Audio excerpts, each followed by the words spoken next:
Hi guys, former Cabinet Minister Michael Gove appeared on Sky News with Sophie Ridge to defend the appointment of Suella Braverman.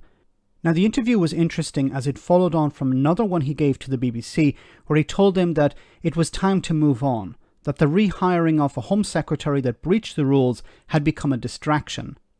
Here he defends the Home Secretary in a way that doesn't actually help him, which would suggest that there is an attempt within the Conservative Party to circle the wagons and to enforce a coordinated defence of Braverman, meaning that she will probably not be fired. Anyway, have a listen to what Gove had to say. Some people listening might be questioning, if this is, a government committed to national security, given that Suella Braverman, resigned after emailing these confidential papers from a personal email account to someone outside the government and also copying in the wrong person as well. A week later, she was back.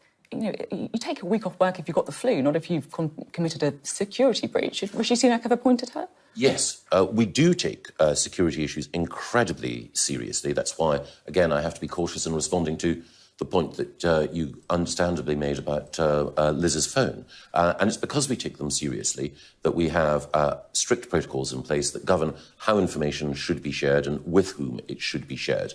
Suella is a first-rate, front-rank politician. She acknowledged that a mistake had been made. She is working hard in order to ensure that our borders can be made more secure and that policing is more effective. And she's a valued member of the Cabinet and someone whom I admire and like. Okay, so notice here he said that there were strict protocols in place. Well, she didn't respect those protocols. That's why she was fired.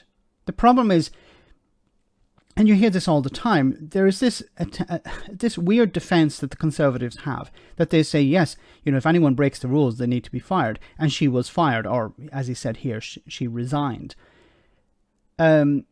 She was fired because she broke the rules. The problem here is that she was rehired. It doesn't matter what your opinion of her, whether you think she's a valuable member of the government or whatever. If she broke the rules, she should not be rehired.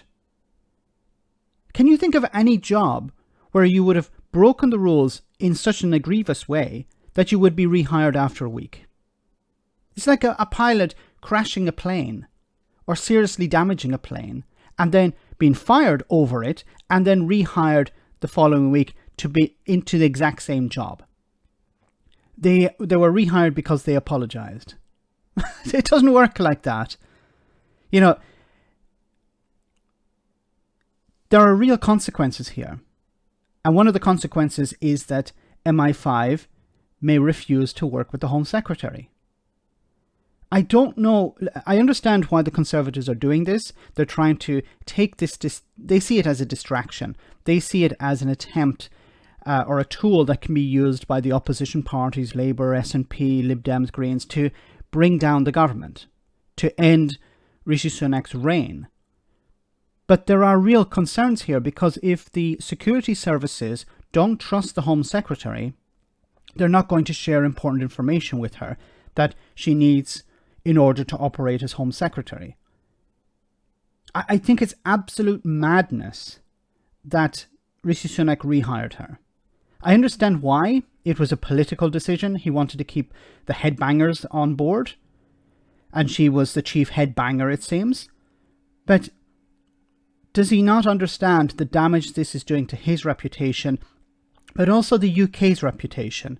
Because the Home Secretary is not the Foreign Secretary, but I'm sure there is information shared between different countries, and the Home Secretary has access to that.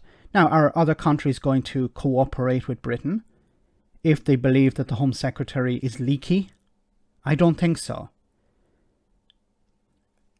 I would have imagined that Rishi Sunak would have eventually sacked her, but this attempt we're seeing here by the likes of Michael Gove to continually defend it suggests that they don't want to sack her and they just want to move on. Let me know in the comment section, guys, what you think about all of this. As always, your comments are greatly appreciated. Thanks a lot.